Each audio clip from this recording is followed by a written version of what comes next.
BLAPCHAT. Hey. What up? We're here. Round of applause What's going on? for another episode. It's good to be here. It's good to be alive. It's good to be well. Right. It's beautiful in Brooklyn right now. Weather cooled down a little bit. It's cool today. I like perfect it It's today. weather nice today. and cool. Mm-hmm. It's better than being Nice cold. little breeze. Not Yeah. too hot.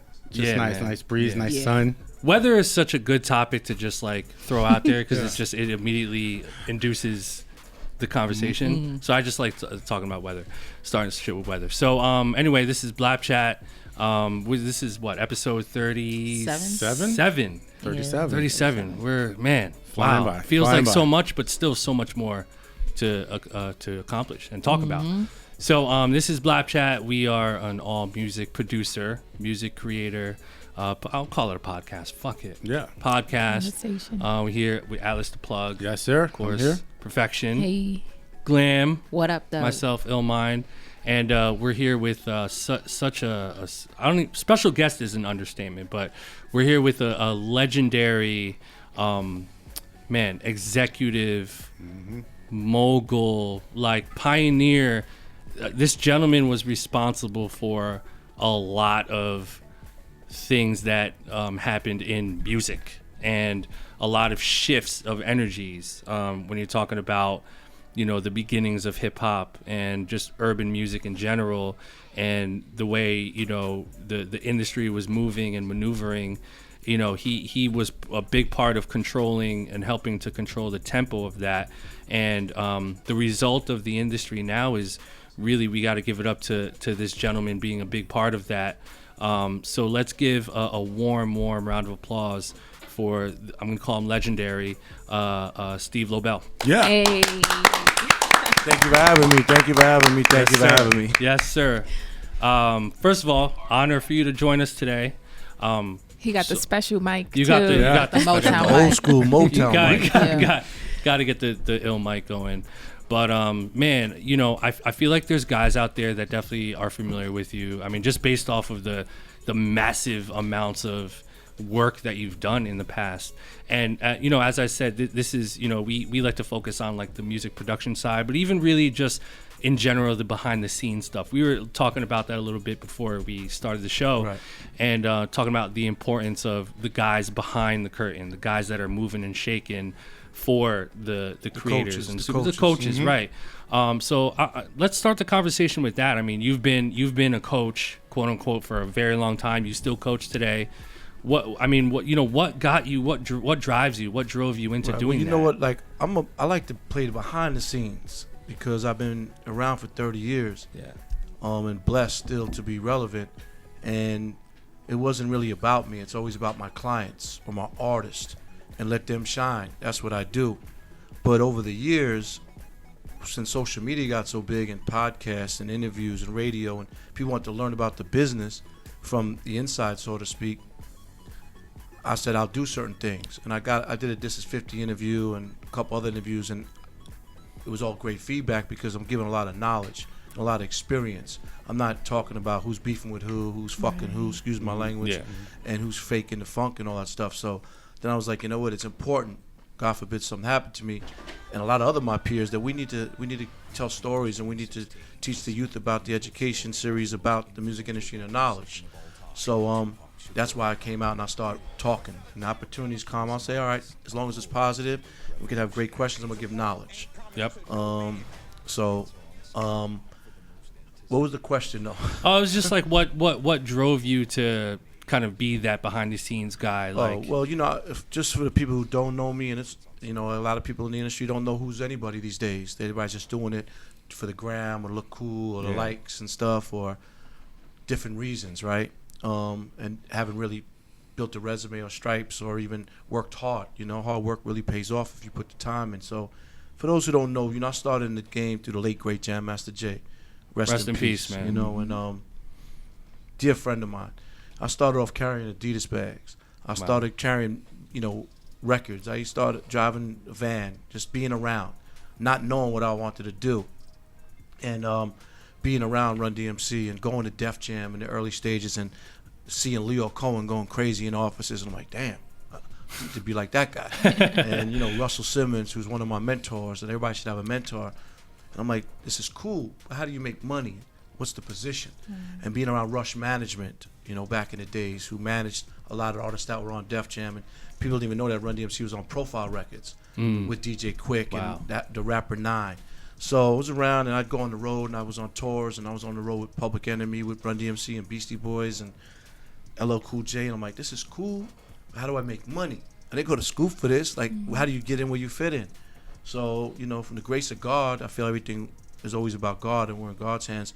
I got a job at Sony Relativity, but Jay blessed me and said, Steve, take advantage of me in a good way and get in there. Because, you know, I knew I couldn't get a Def Jam, so I didn't want to even work in the music industry, so to speak, at a label. I just wound up there. And the job was, and I was getting money, and I had a local bar near St. John's, and I'm doing whatever I'm doing. Yes. And I took the job. Didn't even worry about the pay, because Jay was like, oh, we need someone in Sony also. So they were like, hey, you want to go put up posters in record stores around town? I'm like, yeah, I'll do that. And I had no pride, no ego, and it wasn't about the money. And then I was like, well, I'm on the record stores. Why don't I ask the record stores how the CD's selling or the vinyl selling, and make my own notes and bring it back and let them know. And the marketing meetings are like, oh, shit. And then I said, you know what? I'm going to be initiative, and I'm going to do this around the country, because independent retail was huge back then. So I'm calling different states and learning what's what. So then after that, I was like, you know what? Let me start finding out who's the artists in those cities, in those states.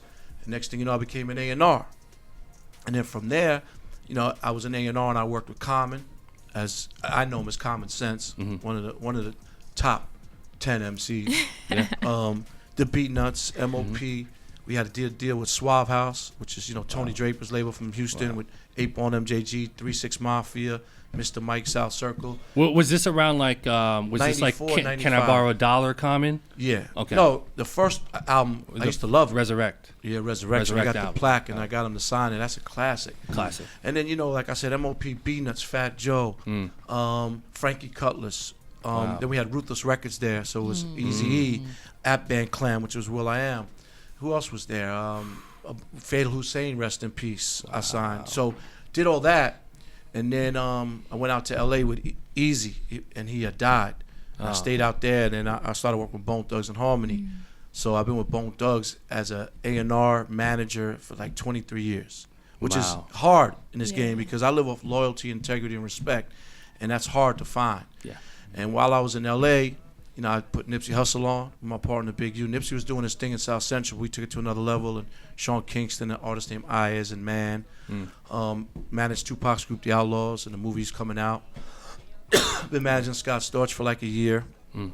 So you still manage Scott? You still manage Scott now? Yeah, I've been managing Scott for about a year now. And just, you know, we got a lot of great By the way, I'm just rambling. Just cut me off. No, please. Please. I want you to talk. On a side note, I love Scott Storch resurgence. You know what's so crazy? I'm a huge fan. Number one. Number two, he is so fucking talented. And like I don't know him. I see the IG videos, and I'm like, this guy, just the drive in him, the passion in the music. And we talk about that a lot on this podcast. How the passion of making music is what you need to become a I do producer. what I do because of the passion. Right. You know, I got a slogan that money come and go, but history stays. Yep. If you continue to make history, you're going to make money. Yep. So I had my talk show live with Steve Lobel because Meek had came up from jail. He's like, take advantage of all your contacts. So I interviewed J. Cole, and I started interviewing people like, how the fuck Steve get J. Cole? He's not even a journalist. But it was relationships. And life is not what you know, it's who you know. So I wanted to be the next Jimmy Kimmel or Johnny Carson of hip-hop. So I was interviewing these people. I was just sitting down like on an environment of like at their studio or their house and doing it. So my bucket list was deep. I got a lot of people. And then I said, let me get Scott. But I haven't seen Scott in years. So I know he went through a lot of trials and tribulations. So my man Raul from Terror Squad was with him, and he sent me the address, but then he left. So I pull up the Scotts, and I see Scott. He's just sitting there. I'm like, what's up, buddy? How you been? And I interviewed him. But my interviews are different. Right. So I interviewed him, and then when I was done, he's like, you want to manage me? He said that. That's crazy. He's like, you want to manage me? And I'm like, damn. So I'm like, Scott, like, I'm humbled, but bro, like, I never managed a producer. Yeah. So I said, let me sleep on it. Yeah. So the next day I called him and I said, Scott, I got an opportunity, come to Phoenix House at drug rehab. I do a lot of motivational speaking at colleges, high schools, juvenile halls about the knowledge of the game. So he said, I'll go. And he wrote a letter to every kid in that class, but I didn't know he had such a big drug problem. He was just cleaned up. Right. So it sparks, some sensitiveness to him. And he's like, yo, Steve, that was a real thing. So we started growing. I was like, what do I do with a producer? I'm used to calling producers to do stuff for my clients. So I said, you know what? Fuck it. I'm just going to start calling every A&R I know, every manager, every artist, and get them to come through. Because the talent didn't leave. Don't matter if he lost $100 million, if he was on coke, who cares? Yeah. Talent's there. So first thing was Game. Wow. Game came over. We made that record, All Eyes, with Jeremiah. Game didn't want to come. Why didn't he Wack didn't want to bring him. I'm like, yo, please, give me that shot. It's the first look. It gave him that hit. So that was the big thing that brought Scott back. And then Scott asked me, he's like, can I get Dr. Dre's number? So I said, if I don't give him the number, it's just sitting in my phone. I don't know if I'll do business with Dre. Yeah. In life, that we have all these contacts, we don't use them. Die tomorrow, what's it worth? Right. So I'm like, Dre gonna be mad at me? I don't care. Right. Scott was friends with him. They had a relationship. It fell out. Whatever. Take the number. It's like, really? Because he asked everybody for the number. They wouldn't do it. Everybody's scared. Gave him the number. He called Dre. He said, I'm going to meet Dre. I'm like, good luck. And he went. And I didn't want to go with him. No one with him. And they took a pic. He sent it to me. I sent it around. This shit went viral. But he got to work with him one more time. They made up. They talked. And again, that was just another thing, a little thing. So I just started going hard. And I'm like, how do I be innovative and creative as a dinosaur, but be fossil fuel? Right. P&B Rock was just blowing up. Not even really. Got him to Scott's. A Boogie. Nice. Don Q. Yep. Like all these things. And then everybody's like, how do you know these people? I'm like, I'm calling the youngsters and they tell me what's hot. Yeah. And I would just follow up with everybody and get them to Scott's. And now we got an arsenal coming out. Yep. We got 2 on Chris Brown's new album. Amazing. 1 on French's new album with T.I. 1 on Don Q. 2 on A Boogie. I saw him working with Casanova too. Yeah, Casanova. I was at dinner with Casanova last night. Cass is great. We need that Scott Storch sound back, man. Yeah. We need that sound. And you know what it is? Like the IG is me and his girl run. So we always do different things. So my bucket list is to get Scott in with Quincy Jones. Of course. My other bucket list for the culture is him and Rick Rubin. Mm-hmm. Him and Stevie Wonder playing the piano and just YouTube it and film that. Just stuff for the culture. Right? And then there's one more. David Forster, the legendary producer, he talks about Scott in interviews. He doesn't talk about no hip-hop producers. I want to make that happen. Wow. So there's so many. We have 2 just came out on Stevie Stone, which is Tech 9 artist. We got new a one with all 5 members of Bone on a new Bone Thugs project. Amazing. The Game record. We got a Young Doug record coming out. Amazing. Produced by Scott in London on the track. Oh, nice. I put him in with Murder Beats. I put him with Mustard. Like doing innovative stuff. Might have one on Nipsey's. So I don't know. I'm just freestyling the management on the producer side because I didn't manage the producer, but I'm just bringing people to the table and they're like hesitant, but I'm like, yo, give it a shot. Yep. And they come and Scott delivers. And again, as you said, he's so talented. Again, when I work with producers, I'm not sitting in the studio. We're coming in, artists laying the shit. So I'm there most of the time. And I'll be in the studio, make believe I'm sleeping because he doesn't want no one in the studio. It's like, all right, manager's out. So I'm sleeping. I make believe I'm sleeping. Yeah. And I'm just watching this guy. And I'm trying to get it on my story real quick. And I'm like, yo, what the fuck?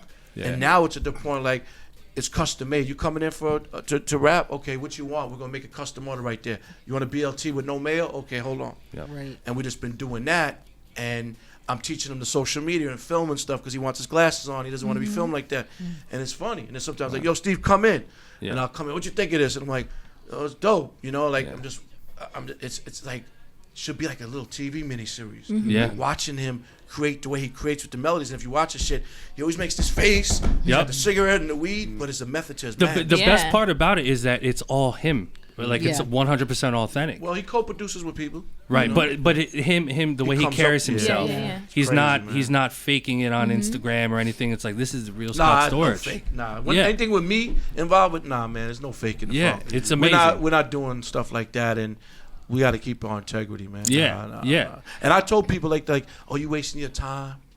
Oh, he's an ex-drug addict. I'm like, oh, fuck you. Right. I'm like you said, the talent's still there. Mine, like talent never left. So, and I'm telling people on my watch, he's not fucking around.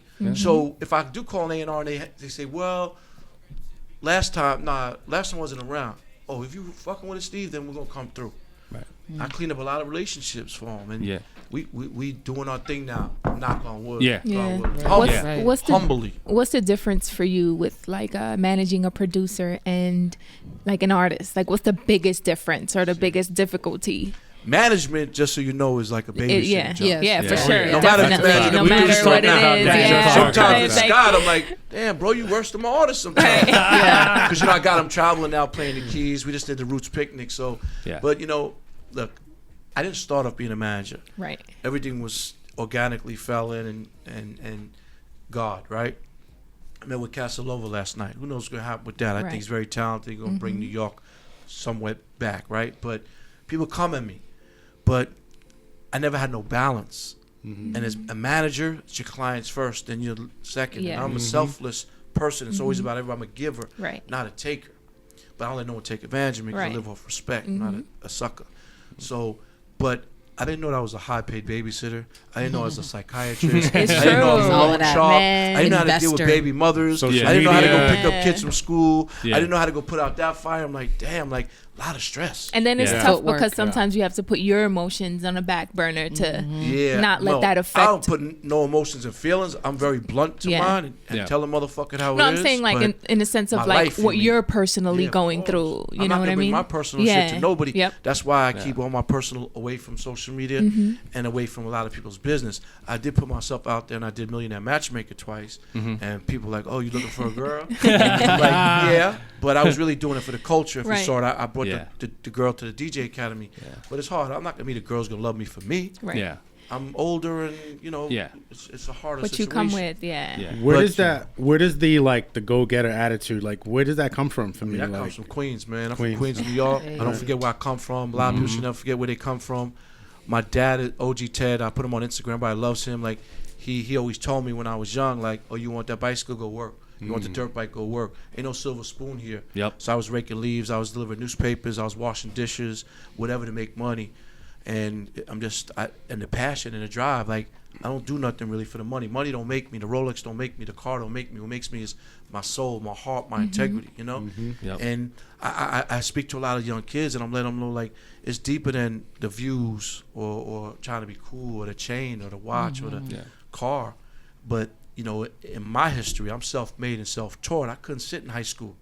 I didn't graduate from college. I was drinking too many orange sodas and Snickers, so I had that fucking sugar rush. Yeah. And everything I made myself with, sometimes a team, sometimes a not. And people need to understand that a team is important. There's no I in team. Yeah. Together, everybody achieves more. Yeah. But my success, and I'm not going to say the keys to my success, because I know Khaled way before Snapchat. Everybody follows that. I'm glad. God bless him, man. Yeah. Grateful. Shout to Khaled. Yeah. Khaled His is career has Khaled. been elevated because of his personality. Personality trumps talent. Right. I'm And happy he got a honesty. beautiful son, and Fat Joe put him on Terror Squad to the fullest, and my success, I don't want to say keys, was organization. We have to be organized in life and in the business, because you can get distracted, right? Yeah. Follow up. If we don't follow up, I'm not sitting here today. Right. Yep. You're not having me, right? Right. So in this music industry, you meet so many people daily. You got to follow up with them. I got to follow up with this lawyer because this producer agreement got to get done. Or that promoter wants to book Bone. I got to do this and that. Or the movie screener. You got to follow up, right? So follow up. Yeah. Communication. We got to communicate. It's big in life. I'm not great in my personal life, but in business, I communicate like a motherfucker. I over communicate. I don't take no for an answer. Common sense, which is not common. Right. So I got follow up, organization, communication, never taking no for an answer, and common sense. Those are my keys to success. I love that. I love that. This goes back to our conversation we had with Ryan Leslie about follow up, right? And so he's actually taking matters into his own hands, and he's, I don't know if you follow what he's been doing, but he's sort of like in the tech world now. Yeah, of course. And he's developing this software called Superphone that allows for you to have the technology to be able to really organize your contacts and say, quick example would be, maybe, I need to start calling my mom, more often than I do. So you can set your phone to where it'll alert you and say, hey, you haven't called your mom in 2 weeks. Maybe you should shoot her a text, So all those little reminders go a long way. You're right. I mean, follow up is everything, you man. touched something real special to me now. But I want to say this real quick, right? Yeah. So people start clowning Chameleonaire because he got front row seats at the Golden State game in Cleveland. Oh, I didn't even hear about They that. clowning him, right? They like, And where has people he say, been? Where's he been? Really? Idiots. Chameleonaire is killing in the it. tech world. Yep. So right away, people are stereotyping Chameleonaire. Of course. Yeah, we won a Grammy together for Riding Dirty with Crazy Bone. He's been a great artist, but he's in the tech world. So again, people judge right away. How, he's a bum. Why is he in the front row? No, you're the bum. You don't even realize that. Well, that app, when you're saying about your mom, right? When I do interviews and people ask me regrets, I say my biggest regret is that I didn't spend enough time with my family. My mom passed away 6 years ago, right? My mom would call me all the time, like, come home for bar mitzvah, come home for a wedding, come home for Passover, come home for Hanukkah, Christmas, holidays. I'm like, damn, I'm over here in Israel with Sean Kingston, Sean Kingston getting his bag, and I don't think I'll ever touch the wall if I'm not here with Sean Kingston. Mom, I'm over here in Prague, which I don't even know what the fuck Prague was. You can't even spell Hold on, Mom. Every time So I see I Prague, put I'm off like, a what lot the of fuck is that? family stuff from traveling the world, and I got caught up in that high because the rap business didn't show me the world. The pop singers did. So I'm experiencing things, and I'm like, I'm trying this food. I'm going to sightsee here. I'm not just sitting in a room till the show. So I missed out on, family. So when mom passed, I was fucked up. Like, shit. So that was my biggest regret. I'm like, damn, you could take everything and just give my mom back.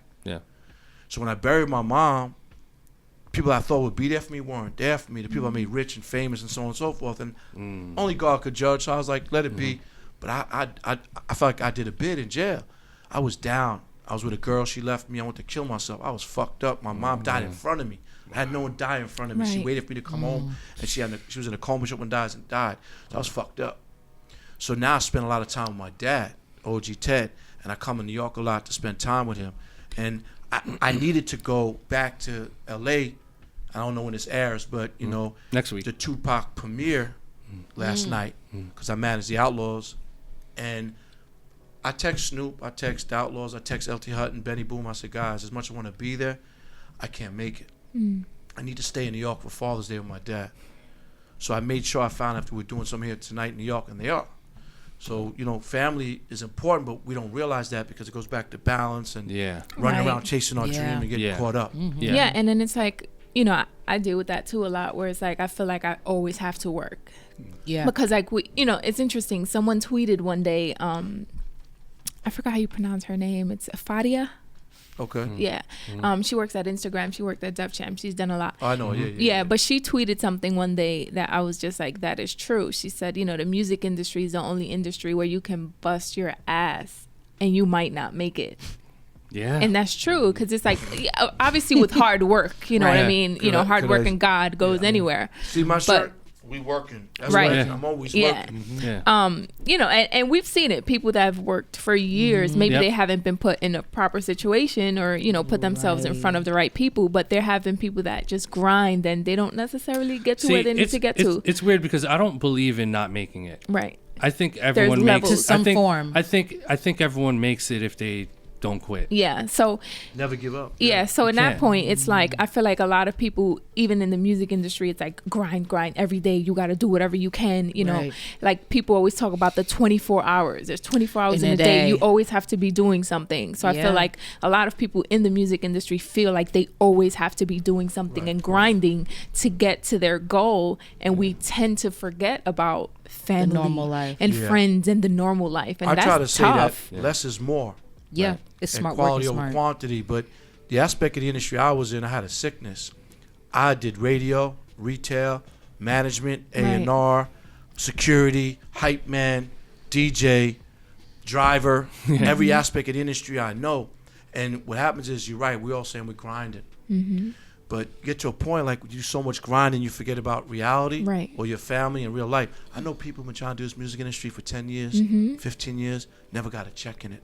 Not one. They don't know how to make money. I know people that got money trying to get in the music industry and buying their way into the game and never was successful. I know football players, basketball players spending to get in the game and don't make it. So it is definitely a grind and hard work. I ain't gonna lie to you. I've been in the game 30 years, and that's why I'm not married. I have no kids because I didn't have the time, and I didn't want my children going out without a father there. Because you really got to put the work in. But as I'm getting older, I'm like, less is more.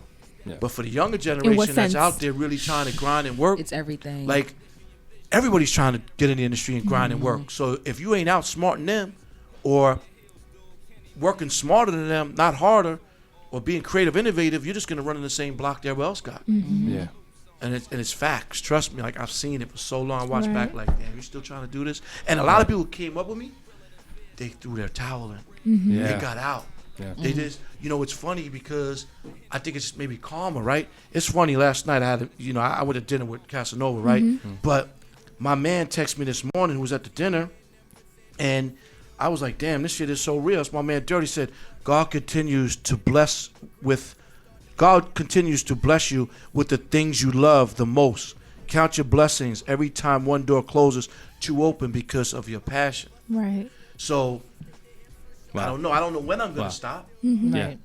Because God keeps blessing me, and I want to tell Scott I didn't want to do it, Right. but I did it, and now it's just I don't know when the wheel's gonna stop. I think I outrun every 25-year-old. It's interesting though, because like when you look at, like, obviously we know a lot in the music industry has changed. Yeah. So it's like I look at it where for some people it's difficult to get in the door because you deal with a lot of ego in the industry where it's like you said, and we all know it's about who you know, it's relationships, and a lot of people tend to look at you as far as like, okay, but who do you know? Who knows you? Where have you worked? So it kind of stops people from getting a lot of opportunities.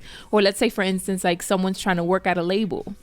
It's like, did you go to school? Do you have a degree? Who do you know? Who referenced, who's your reference? Versus like back in the day, I think, everyone was so open to working with each other and opportunities were easier. Yeah. So that's why I feel like it was easier to be an A&R and to be a DJ and to move into being a producer and, working at a label. Whereas today it's kind of like sometimes though you gotta allow the doors to, you gotta work hard for the doors to open. But I think a lot of people in the music industry have an ego where they don't even give you a chance. No, you're 100%. I always say everything that's hot is going to get cold one day. Yep. Everything goes up must come down. Yep. And that is a big problem, egos. And egos destroys a lot of relationships and careers.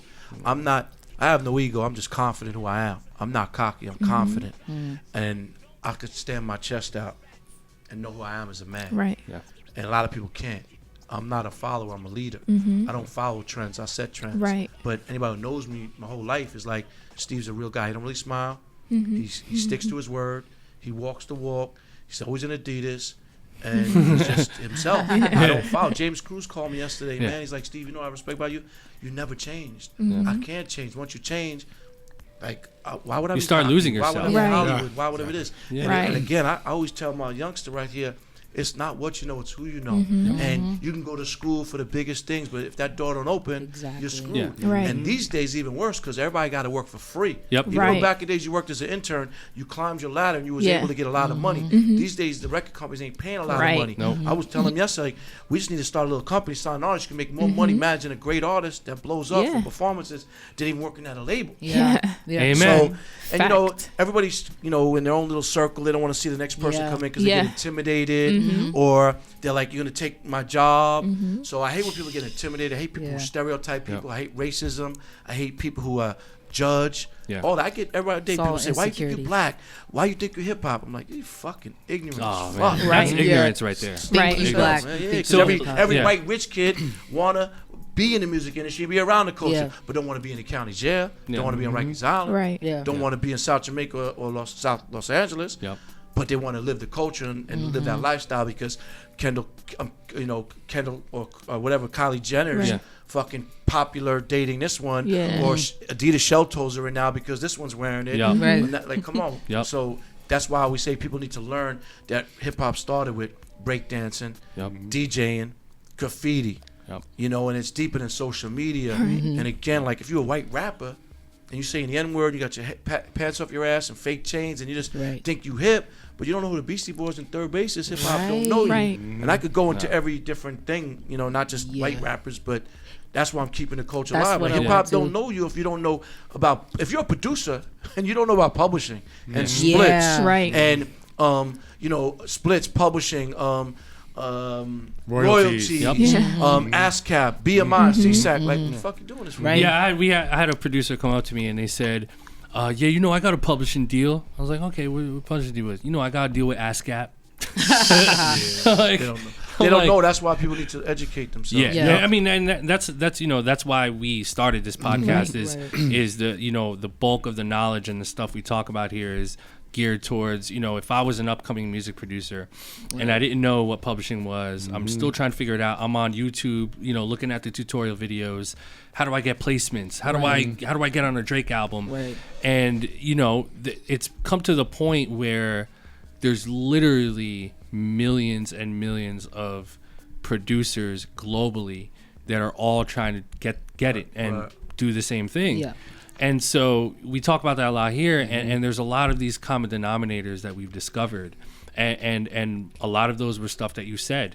What's your kind of like first reaction opinion on, let's say for instance there was this producer, and they're really talented. They've been maybe grinding for like 5 years. Their music is good enough. Still a little wet behind the ears, but good enough. And let's say they, you met, and then, they wanted you to manage them, right? Well, what would be your sort of... In this whole life and industry, everything is about the knowledge and the experience, right? I just want to touch on one other thing, right? NWA movie comes out. And there was an app on Instagram that you could make straight out of Brooklyn or straight out of... Yeah, I did. So every kid, that. young kid was doing that. But did you really know who was in NWA? Right. It was a trend, right? And there was a story that in that movie, if you see them they mentioned Bone Thugs twice. Once when Eazy was dying, rest in peace, E, with the cassette, and once when he ran into Ice Cube at the tunnel. I was with Eazy there, but they didn't show it. They didn't show it in the movie, but in real life. It's crazy. You understand? I used to drive around the country with Fat Joe, and Pun was his hype man, and then Pun blew up, and then he dies. There's all type of allegations. The guy used to own and borrow my phone every day. He calls kids.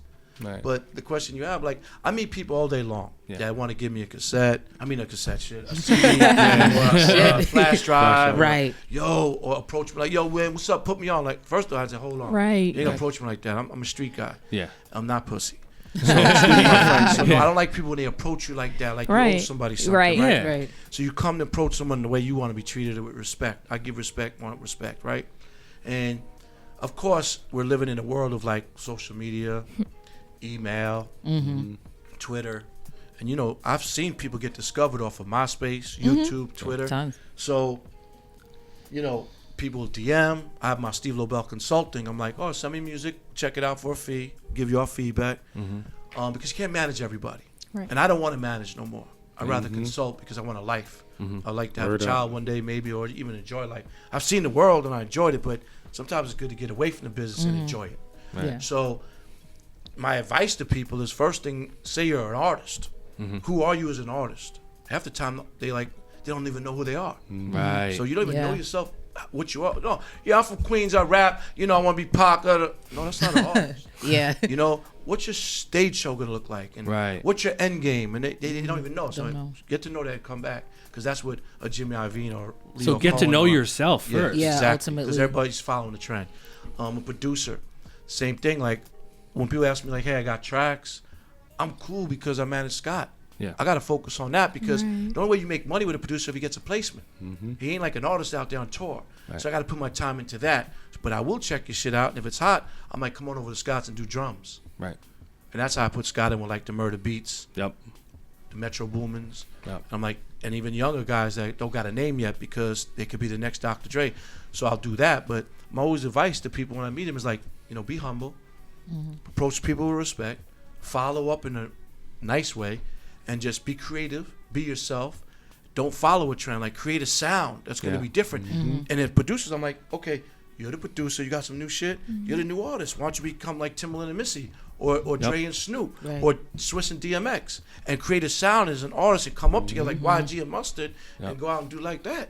So, it's hard, again, and a lot of people got homeboy management and they don't get to the next level because they don't know how to do that. Yeah. So, you just got to know how to navigate through the business. I'm trying to throw all my knowledge and experience off to people around me so they could take over, because I can't keep doing this forever. Yeah. And that touches on something that somebody asked me. They were just like, how do you get a manager? How'd you get a manager? How'd you do this? How'd you do that? Yeah. And I was like, just already how he asked me, I was like, damn, you got to find somebody that really fuck with you. You gotta find someone who's passionate, who wants to work with you. Otherwise, you're just always gonna be like, I need a manager. Right. There should be somebody that you already thinking like, who really like is down for me? Who's like not a yes man? Who's been telling me like, you know, who's been really giving it to me real and raw? And like, that's who you gotta go with, the people who support you and like are gonna be passionate about your vision and like trying to, you know, help. Around people, a lot of dick riders, we call them. Yeah. And you know, and they don't want to tell the real because they're scared they're gonna lose that position and stuff. I've never been like that. So I mean, you're absolutely right, and it's hard because, and there's times that you know you could come up with ours, put your life on the line for them, and they get amnesia. Right. They catch a little and fame, I've heard so they many got of those stories too. and Yeah. they catch amnesia. Someone got in their That ear. didn't happen with me. That never happened with me, but I've been through it and seen it. People been in their ear and saying this, saying that. And the integrity and the calm was good with me because I've been with Bone 23 years. So if I was stealing or robbing or doing things, well, how would I be with someone so long? Right. So long. Yeah. And you're right, you know, but you could find like, I believe in you. I'm fucking with you. We ain't making no money yet, but we're going to grind. E40 and his manager, they don't have Chaz, paperwork to this day. Well, Chaz not with him now no they more, do? But, you know, he's not with him, but you're right. Oh, but yeah. sometimes They it ain't were about for a paperwork. minute. Sometimes it's a handshake because paperwork means nothing sometimes. It don't. Just like if I'm married to you. Right. And you after 20 years, I don't want to be with you no more. I got to accept that. Yeah. So if I'm managing you and you don't want to be with me no more, we got paperwork or not, it's not healthy. We're going to keep going. But I tell the young people, like, get someone who's passionate at your music or tracks like you are and have them grind with you and learn as you grow and have, you know, has to know how to knock these doors and get through these things and deal with people on a professional level too. And maybe go find a videographer that's in high school that wants to be around some cool shit and let them start shooting your visuals and taking your pictures. Right. And then get someone who's in school with you that knows how to do a little bit of social media in their spare time. And you can build shit on your whole team right there. Yep. Right. And you grind with them as they go. Because I've been with people, we have made a dime together. And we're rocking till we make the money. And when we make the money, we're going to break them. I'm not going to say, oh shit, now I made the money, peace. Right. You gotta, you know, you feed people. That's how it goes. Yep. You know? You know what's an underlying conversation we have on here is relationships, and we're talking about that a lot in this conversation. And I think what I'm discovering is a big disconnect with producers is that a lot of music producers, not all, but a lot of them are recluse. They're introverted. They don't. They don't really have the strong communication skills and, the drive that you have, Steve, and some of us, like, to be able to just, like, go into a room and start a conversation and, like, get a phone number and, like, network, right? Yeah. So the idea of networking is great, but when it comes down to actually going and doing it, I think that's where people lose it. So what are, over the years for you, what were some things that maybe you've learned along the way that can be kind of helpful tips or hints for someone who's doesn't have the personality but really just needs to get out there and start getting to know people? Closed mouth don't get fed. Yep. You ain't gonna bring me into no environment that I'm walking away with something. Yeah. See, that right there, that confidence right there is what you need. Yeah, I mean, to do it. I've been like that my whole life, and I was at Summer Jam on Sunday. I'm there. I know most of the people, but I don't know Dave East. Right. I'm going to get Dave East. Yeah. I'm walking right up to him. Who the manager? Oh, what's up, man? Steve, how you doing? Nice to meet you. I'm manager Scott Storch. We need to make this happen real quick. Let me get the number, and I'm gonna follow up. You know, it might be a little easier because like, oh, we know who you are. Oh, yo, I seen you on this and that. But if I'm gonna go into a room, 9 out of 10 times I know most of the people from my years in the game. Yeah. But if you haven't been years in the game, shit, go out there and just rape the whole room. But you had to start somewhere. Yeah, of you course. started with no contacts. Closed mouth don't get fed, man. So I'm gonna go in and make relationships and build relationships organically. It's funny you brought up Casanova, right? I went to dinner with him last night. I only know the guy 2 months. I met him once because someone was at a restaurant, the same restaurant I was at last night. It's funny, that called me and said, "Yo, Casanova's team is here. I want to meet him so bad." And then I hit my guys from Warehouse Music, my man Germ and Mem Bleak and them, Germ. like, I thought you fuck with Casanova Manello. And they're like, yeah. I'm like, well, let's build this restaurant. I said, I need to connect with them because I want to get in with Scott. So then they came to LA on the Chris Brown tour, connected them, like, come over. They came to Scott's, they worked. And like I said, just organically. Right. Next thing you know, I go to the Chris Brown tour in Anaheim the next day. I'm on my own strength in there. See them like, oh, what up, OG? And I'm in there. Go to LA, see me again. So we're building relationships organically. Then I see him at Summer Jam. Over time. Next thing you know, he's like, he's telling Jeremy, I want his number. I want to fuck with that guy. And then we went to dinner last night on some just hangout stuff. Everything I feel in life is organic. Right. If you force it, and first, of course, guard. But if you force it, it's fake. So let everything be organically correct. Like, I might stay in touch with all 4 of you, but out of 2 of you, the organic might be there. We might have something in common. We might not even have something in common. Because usually at the time, I don't have much in common with people because I'm not that type of guy. The only thing I really like is football. You know what I mean? So I don't have a lot of things in common with a lot of people. I'm not with Louis, Gucci, and you know, this popping bottles or this club or strippers or this nice restaurant. I'm an easy guy. But I don't know, like, every time I do go out, because time is life and time is valuable. It's not time is money, time is life. So when I go to places, I got to make sure that it's going to benefit me and my team and my crew or my people. Because if not, then why would not? Wait, that's why I don't go to strip clubs and clubs just to hang out. Fuck out of here! Like, there's nothing. Spend I money tell for people a this look. all the time, right? They're like, oh well, you know, such gonna be at Starlets. So everybody runs. They're like, yo, maybe I'll network on. Oh, Meek's there. Yeah. Oh, he's there, throwing money, looking at asses, drinking. He don't care about you You rapping can't to get him. in his No. VIP. So I doesn't gotta care. tell people, SoundCloud. you want to meet people, you got to go to the exclusive, nice parties where you can do that. Yep. You know, so even with industry shit, I try to stay away from that too because the industry don't support the industry. So if there's a listening party, we're gonna come see who's there. Yep. We're gonna come and eat the food, drink the liquor, get some flicks for the gram. If I'm doing listening party, I'm doing listening party for the artist fans. Right. Fuck the industry because they're not gonna buy it and support it. Yep. But you have to pick and choose certain things. So again, Wow. I walk into a room, I'm not trying to take it over. I'm just trying to see what I could get in there. Take advantage. And sometimes, shit, I walk into a room like, all right, this ain't the room. Right. I'm never intimidated by people, but sometimes I'm like, you know what? Shit, this ain't gonna work in here. Yeah. Or you know what? This is definitely gonna work. Yeah. It's funny because like I'll go to the Hamptons, be around, you know, all these rich white people, and everybody looking at me like, who is this fucking guy dressed like this, and that? But then when they find out I'm in the rap game, Of course. and I manage this one, or have access to Austin Mahone or Justin Bieber, I'm their best friend. Right. But those are the same people telling their kids, oh, don't be around the end people at school, but you're the first ones buying the first 5 rows of the Knicks game. Yep. So you're a hypocrite. Yeah. You get it? I walk into South Central, my Rolex on, and feel comfortable. What's up, my nigga? Saying the N-word. Right. Yeah. Being around rolling 60 Crips or whatever. Right. And it's respect. It ain't about I'm white, this, that. Right. So I don't know. It's just look, everybody in life ain't us or Yeah. me or this one or that one. So people know how to navigate through the way they navigate. Yeah. My personality's crazy, no filter. Yeah. I don't give a fuck. So, Well, I mean, you got to live your life that's that why way. I'm a manager because I could be the scumbag one day, a nice guy the other day. You have to be. I got to fight for you. I'm managing you. Shit, we need every goddamn placement. Yeah. And I got to do it the right way Yep. because we got 100 billion producers we're dealing with to compete with. Right. Yep. I love it. I love it all, man. I love it all. I know you need to. I'm good. I'm go rocking. soon. I love it. I Go love ahead, the what were you questions. gonna say? So I'm gonna just- No, I have a question for you. So Yo, like, please, because you've been quiet over there, buddy. yeah, I'm taking it all in, Yeah. man. He's usually a Same. Good talker. over there with your Louis Vuitton glasses. But you know, being in the game as long as you've been in the game, and you know, still killing it, and obviously having Scott Storch now, which is incredible. I think that was a great pickup on your end. What do you notice is different, especially like Shit, I'll say on his end too, man. We a team, baby. right? Like whether it's an artist or like producers. You know, now like you were saying with social media and stuff like that. Do you feel like? How do you feel as far as are getting out there? Do you feel like artists are a little more lazy now, or producers? Because back in the day, you know, like we carried the crate. So you went to Hot 97 and you stood downstairs to wait for Flex or whatever people were doing. Do you think like now with social media it's a little bit easier, or do you feel? Man, I love you. I love that question. Yeah. You know, I come from the grassroots, right? I used to get in a van with Fat Joe. The guy didn't fly.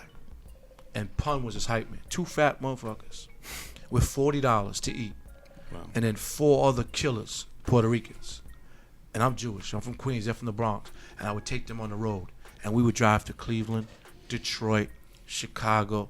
And we would go to the record stores. We would go to the mix show radio, college radio, secondary market radio, the gyms, the barbershops, the clubs at night, and we would give out vinyl, we'd give out cassette samplers, T-shirts, keychains, whatever.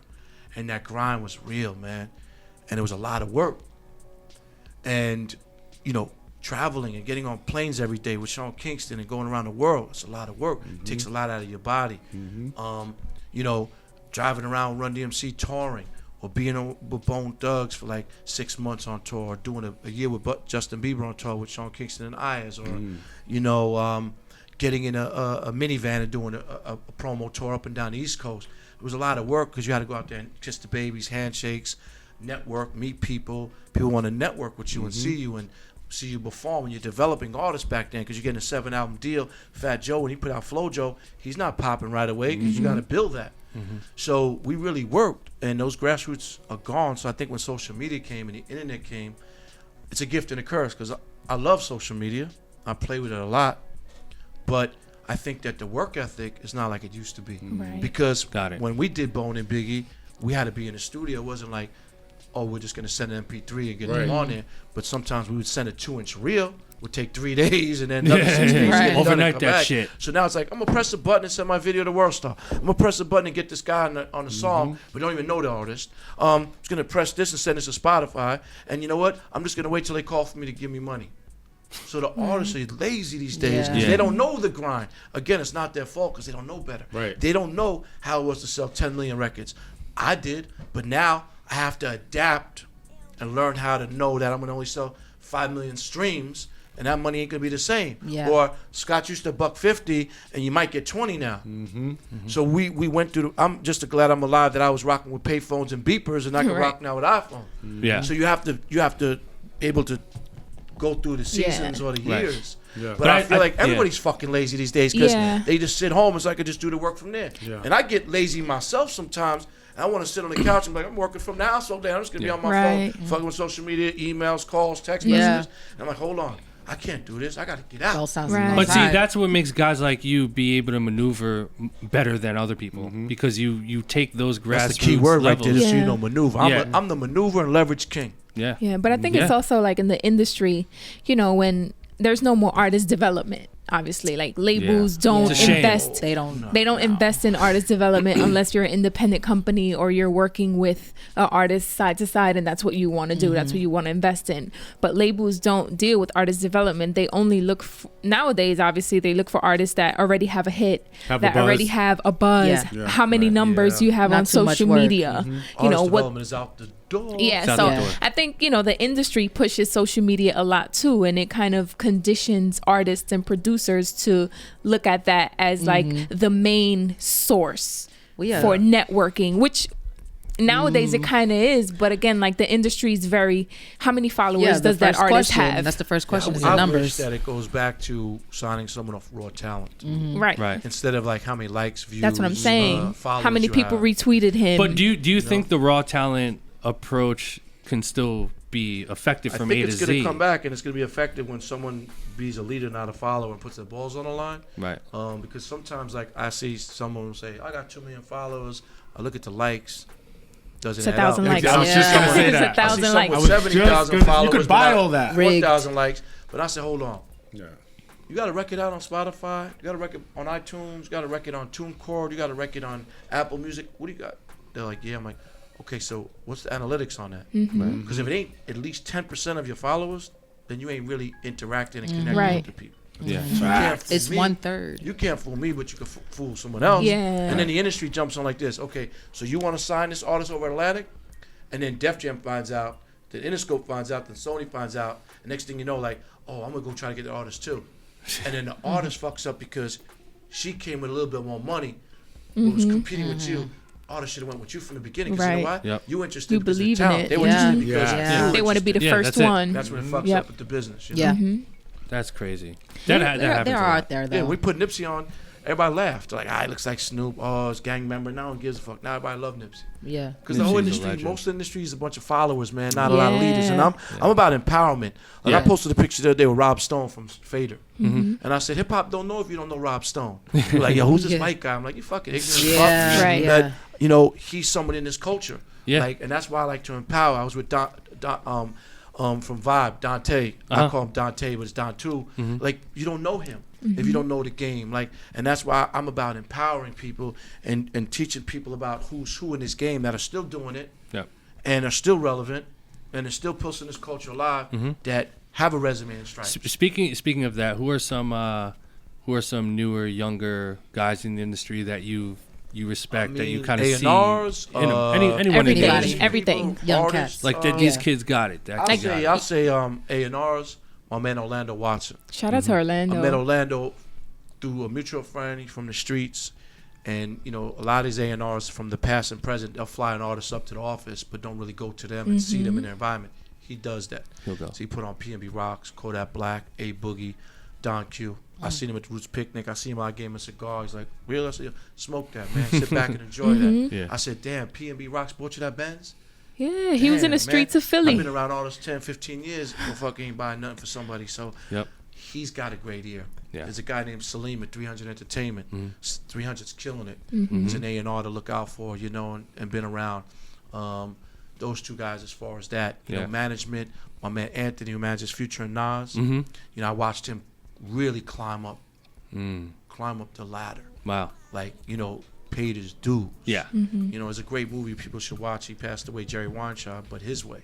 It's a documentary how a guy started in Maryland and wound up managing Frank Sinatra and Elvis Presley. People should go check out. Wow. You know, so artist-wise, producer-wise, you know, Murder Beats, I watched him come up as a youngster for a couple of years now. And, you know, I had a relationship with him. So love Murder. He's dope. It didn't happen overnight for him, but he got a good team, too. Shout out Corey, his manager. But artist-wise, you know, as a kid out in L.A., A.D.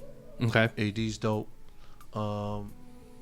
Shit. Is he unsigned? T Grizzly. Oh yeah, he's signed. T Grizzly. He's T Grizzly. 300 out of Detroit. I want to see you know, Don Q's and the whole hybrids. A Boogie's blow. I think A Boogie's special. A Boogie is very special. Melodies, and I'm not jumping on that bandwagon. Yep. I like the kid Black Nipsey, too. who? Black is dope yeah, too. Nipsey still didn't have his day. Yeah. And he's gonna have his day. He just built a brand for so long. He's more of a businessman. He care about all the other dumb shit. Again, Casanova, I could see him because he gets it and he's hungry. Dave East. I don't really know him. I'm a fan though, but I didn't really get to vibe and know him as a person yet. But I'm trying to get his ass in with Scott. Yeah. So that means he might. Dave, you know, where it's are hard. you, man? You got to get in there. You know, you can have a buzz in New York, but no one knows you in L.A. Yeah. You have a buzz in L.A., no one knows you in New York. And they could know you, but they don't know your record. Exactly. Oh, P&B Rock, he gonna kill it. Yeah. I think he's gonna do his thing because his work ethic, his story, the team around him, and his melodies are sick. We did two with him with Scott that are sick, which one didn't even come out yet. Yeah. I don't know. You know, like that's a lot of guys. My mind right now. Yeah. Any That's female a lot of guys. artists? Right. You know, Any female I'm still, artists? I'm Female, still, yeah, you know, I feel like Young M.A. had opportunity. Young M.I. And I think that they made a couple wrong decisions. They should have took some type of deal at a major, because at the end of the day, you need that eventually. The machine. There's a Do you think if she catches a record, it's still... listen, I told someone today, like, oh, Young M.A. fell off. Like, no one falls off. Anybody can come back. Exactly. Fat Joe proves that every 3 years. He's God. one of the realest Fat guys. Joe's. There's Just a girl talking about signed to that, Rock too. Nation out of Detroit, Natasha. Okay. Nieshe. I keep pronouncing it wrong. She was just on a Big Sean tour. I had an opportunity to get into that get on the management side. Again, you know, Right. things don't work out sometimes because people are intimidated or want to control it or got egos and want to do it themselves. But Right. and you know that girl SZA. Oh yeah. Yeah. She's dope. Her Her album. album's crazy. But is she You know, it's funny, rapping? everybody jumps on the Kendrick wave. I know Kendrick is K-Dot. Yeah. Yeah. I was on tour with him. He was a hype man for J-Rock. Wow. I was on a game tour, Nipsey game, and J-Rock and K-Dot. Now Kendrick comes. Oh, Kendrick. He worked hard. Yeah, he worked hard. They were on Khaled. Yeah. Like, these young kids, I'm like, Yep. do you even know any records from Khaled? And Yep. Fat Joe all the way up. But do you know any records besides that from Fat Joe? Like, Yep. so anybody can come back, or anybody can make a record. True. We can make a fucking record. Yeah. True. But you know, those in my mind, you know, They're out there, man. there's a lot of artists out there now. There's a lot. I can't keep up, just so Right. you know. It's Right. so hard to keep up. I can't even. I I can't just keep want to know up. if a lot of them are gonna have 10 years. Right. Yeah. And that's what my That's what it is. what were you gonna say? Go ahead. My question too, just with like, you know, the new wave of like trap rappers who, you know, I ain't gonna say no names because some of the comments are old, but there's been a lot of comments referencing to like this wasn't real hip hop, or you know, like, or they don't know their history. They don't know it at all. You know what I'm saying? Lil Yachty got a lot of flack from making that comment, or somebody in his vicinity made this comment about Pac or whatever. I was curious to see. I mean, it's quite an obvious like observation, but what is your like real opinion on young rappers? Teach his own. Yeah. Teach his own. Everybody got a fucking opinion. You might not like my sneakers. I might like yours. You got an opinion. Exactly. Doesn't mean we hate each other. I think that people around these people should educate them. Exactly. You know, people making fun of like Young Thug or this one how they dress, but I'm like, Andre 3000's a weirdo. Yeah. Exactly. They're super talented. Yeah. So you have to understand that, or CeeLo Green, so to speak. Like Prince. So, you know, and people been doing it independent from E40 to Too Short to 8 Ball and MJG out the trunk, but. You know, I think that people need to educate a little Yachty for saying a comment or this one. Again, a lot of these people don't even know better. They haven't been rapping more than a year. Yeah. They got lucky or this fell on Or their they're head. young. That was his specific. That was his case too. I remember. Or they're like, young. he said it. Yeah. He's So it's like educating young. Educate. And like, I try to educate anybody that I'm Right. around. I had young artists. Sean Kingston was 16 when I started rocking with him. Yep. I educate him a lot about a lot of things. You know, so it's all about who you're around. I had an artist named Man. He had a big record with 50 buzzing and stuff. You know, so I've been around Ty Dolla before he blew up. It's about educating them and teaching them. Yeah. A lot of people don't want to. They just To wanna what grab their extent? money. To what extent, though, do you think? Because I feel like for the younger cats, like a little Yachty, so to speak. How old is he? He's like 19, Oh, Yachty's 20. not even 20 So yet. there's like how many years of music and like hip hop, it comes with being culture history, too. Yeah. you know, that he needs to study, so to speak, in order, and music that he It's a lot needs to of listen Can't to. be mad. Sometimes they don't want to. Sometimes they don't want to. to. They don't need to. And it But you know depends. what? I'll run into him and I'll let him Right. You like, Yeah. I'll let him know. I'll let him know. But you know, listen. I was on tour with Justin Bieber. That was a whole nother one. Right. And I was Yeah. there when Justin Bieber couldn't even get a deal with Scooter, and I was like, damn, don't want to sign this kid. I was making calls. They're like, no, we're not interested. You know, it needs Hollywood or Disney. And we were somewhere close, like upstate New York, coming down and to do the Garden, but we were in catering. I love catering. So I'm sitting there talking to him, and it's on YouTube, and I'm like, yo, bro, about to do the Garden tomorrow. You know, you sold it out in like 20 minutes. I'm like, you know, that's Run's house. Yeah. That's motherfucking Run's house, Run Yeah. DMC. Yeah. And I was just breaking him down and teaching him. He's looking at me like, you know, and then, you know, till this day, he sees me, he'll show number love. Right. Because I shut the Nike store down for him in Portland. No. That's why. Sometimes Right. people don't want to educate people. Yeah. Sometimes Yeah. people want to keep them in the dark, keep them in Right. the corner Yeah. because they up to ulterior motives or whatever. But I'm going to preach it. Hip hop Right. don't know I you. love People it. be Yeah. aloof too, Yeah. because I mean, like, even just on a like side like livelihood note, I knew this kid who tap danced like crazy. Like, he was amazing. He was a white guy. His name was James. Awesome. But as much as he knew, he didn't know who Savion Glover was. And so it's kind of like a thing, like where it's like, yeah, you don't have to know who that is, but because you do what you do so well, and this is like a person who set the tone for like everyone that is like you, Right. You owe it that much to at least revisit it and like Yeah. see what it is, see what also you came from or what you can Yeah. do. You know, It's from true. I believe in the giving back thing, though, Steve. Like I think you do get what you give, and what you're doing is really amazing, man. Like I see it, man, and the stuff with Scott is incredible, man. Incredible. No, I appreciate you give Yeah. what you get. You know, you get what you give. Yeah. And like, I've been in New York for like a week, 2 weeks now, and I've been running around and running to people like, you know, because of social media again. They're like, damn, your story be crazy. Like, when do you sleep? What the fuck? But I'm like, I've been doing this. We just didn't have social media to show it. Exactly. And now people Yo, are exactly. seeing it and keeping up with it. But Exactly. we've been doing it, and it ain't changed. Just the year's been changing. Yeah. So, you know, I don't know. I love what I do. Yeah. It ain't about the money. I don't wake up every day like, how much am I going to make? I just wake up every day, thank God I'm alive. Right. And Yeah. what can I do What to new can I empower do? someone, help someone, Yeah. benefit someone, give back to someone, Yep. give some knowledge, experience, because it's about the choice in life. A lot of people make the wrong decisions and wrong choices. And right now, our country's so fucked up, and the world is so fucked up, and the younger generation's so fucked up because they're infatuated with the wrong things, and we don't appreciate little things.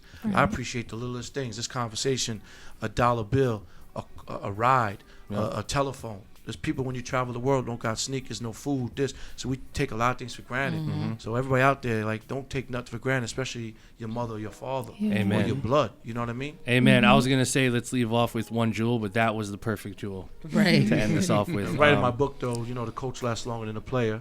When does it drop? Man, I'm just working on Working it. on it still. I like that title. Things That's an keep amazing. going. I love it. Things Yeah. keep coming into my Yeah. life. Yeah. So, you know, and like to all the young people out there listening or whoever, just remember that it's less is more. People are like, what do you mean by that? I'm like, well, just less. If you're going to drop music, don't drop so much. Yeah. Drop less. Yeah. Drop 2 instead of 20 trying to get attention. Because if it's not quality, let those quality 2 over be quantity. fire. Yeah. You know, and I always tell people like, man, patience and sacrifice equals success. Yep. Right. You know, you got to really have a lot of patience for this. And if you don't doing it. Yeah. And you got to sacrifice a lot. I sacrificed a lot. So when I hear someone complain like, man, I don't want to go to LA and leave my parents for a year. Man, I left them for 20 years. Yeah. Don't be like me, but switch it up a little Yeah. bit. Yeah. You know what I mean? And sometimes success to someone is like a nice watch or a chain. I'm like, well, success, maybe a new house, a new car, graduated from high school, graduated from college, getting married, having a child. Success is different things. Yeah. Yep. Exactly. So always have an end game. Always have some structure to your business. Don't be scared to ask someone for help. Don't be scared to ask someone for advice. Closed mouth don't get fed, man. Right. You know, and never take no for an answer. Yeah. Those are the major keys. Yeah. right I there. have one last You question. Wow. Yes, miss. Being that you're now managing a producer and you see how different it is from working with an artist, what do you think? What advice do you have for like up and coming producers? Like seeing what Scott has like a lot of experience, but seeing what he does, how he works and puts himself out there. What do you think up and coming producers can do to kind of keep that going? You know, I gotta get a little story real quick on my Please. Let me know when you're doing it. So we on BLAPCHAT. BLAPCHAT. No, I've been loving this, man. This is great. Thank you to everybody for having me. Appreciate you. Yeah. Appreciate But you know, Steve. the advice to an upcoming producer is like create your own sound. Right. You know, and stick and learn and stay on top of all these new sounds. And maybe get a co-producer. Yep. Maybe learn how to play an instrument. Right. Get When those you're gonna drum send kits. your music out there, send it organically. Like, don't hit up A&Rs the same way everybody else sitting up A&Rs. Try to approach the A&R different or the artist different. And sometimes you have to do some stuff and give away some beats in the beginning or do stuff for free in the beginning to get in where you fit in. Yeah. So just get your foot in the door. Once you get the foot in the door, network, relationships, get this placement, give this, get that, do this, collab, share, help, be creative. You think emailing A&Rs is too overrated? Yeah, because everybody's doing that. Everyone's doing it. You They're know not what? even reading Take them it back anyway. to the old days. If it's Stand unsolicited. outside that fucking Right. office. There you go. And wait for them. Give them There a you go. flash Yeah. drive? Yo, I guarantee Just, you, you no know. one is doing that. So No if one's you doing do the it, old school method. Absolutely No, not. no. if you do it, Absolutely not.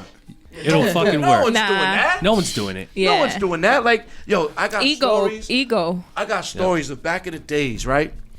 When you buy a physical album, you could see the A&R's name, Yeah. the address of the record company, or the executive producer. Right.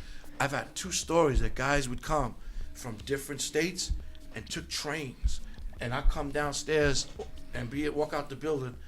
This office was 79 Fifth Avenue, between 15th and 16th Street, and they're outside with their radio, and they're playing the fucking cassette, and like, yo, I need you to hear this music. I know you work with Bone, you're an A&R for this. And you're like, damn. But that's what people should do when they really want it. But then You that's go out like, there and like, get it, you know? that's impressive enough for you to say, you know what, I'm gonna listen. Absolutely. I'm Yeah. gonna listen. I'm gonna hear you out. You know what I Yeah. mean? That's amazing. That would that definitely always say that. reminds me of like Wayno, Dave East's manager, when he was like a mailman and he ended Yeah. up at Def Jam and he's like, I'm gonna work here. Yeah. And he like just waited outside until he got Yeah. to speak. I don't think it was Def. I think it was what was it? I think It was Rock. It was Rock Nation. Rockefeller. Yeah. It You might gotta have been. listen. Everybody starts at the bottom somewhere. Yep. You gotta be humble. Like I started about. Everybody started at the bottom. The best of them. You're not just gonna walk on a label and get $100,000 Right, a year. for sure. That's a lot these days. So you know, you just gotta go out there and just get what you put in, man. Yep. That's what it is. All right, Jules, man. Let's give a round of applause for Steve Lobel. man. Thank you for having me. Thank you so much. Everybody for having looking us. for me. I'm approachable. Listen. You can email me. You know, my Instagram is WeWorking. My Twitter is Steve Lobel. You can Google me. I got a little resume and stripes, and you know, I worked hard, which was a gift and a curse. And just you know, holler at me. And Yeah. Steve Lobel Consulting. You know. Yep. got it. Yep. Keep in touch with Steve Lobel, everything Yeah. on social media, what he's doing. And thank you for taking the time. I know you're Thank only in you. New York for a little limited amount of time, so But enjoy, you know, man. this is a great opportunity to give back. So I'd rather do this than say to go by and listen to someone's music in the studio or go just chill or you know I'm backwards. Yeah. I'd rather Right. do different than other people. Like You heard it, man. You guys got to start giving back more. Yeah. All right. And I'm throwing it out there, Steve. We want you to get that. We need to get that Scott Storch and Ill Minds. Oh, I would love to, man. You might have to get on a plane though and podcast live from his house. Yes. Come on, man. He doesn't like to travel, man. Yeah, It's yeah, hard. But I'm yeah. trying to set up a press run for him because I think now it's so much to talk about and it's a good time. That's great. So, you know, we He's got in this LA. great, you know, he's in LA. We got to had this- do a BLAPCHAT LA LA edition. live. You gotta get that BLAPCHAT Yes, to sir. LA or do a Skype. But Yeah. Billboard just did a great article on him. Like, again, a lot of people reaching out, I want to interview him, and I want to make it happen because that's what manager's supposed to do. But, you know, gotta grab him maybe like this or handcuff him. Yeah. Yeah. All right, round of applause for Steve Yes. Lobel.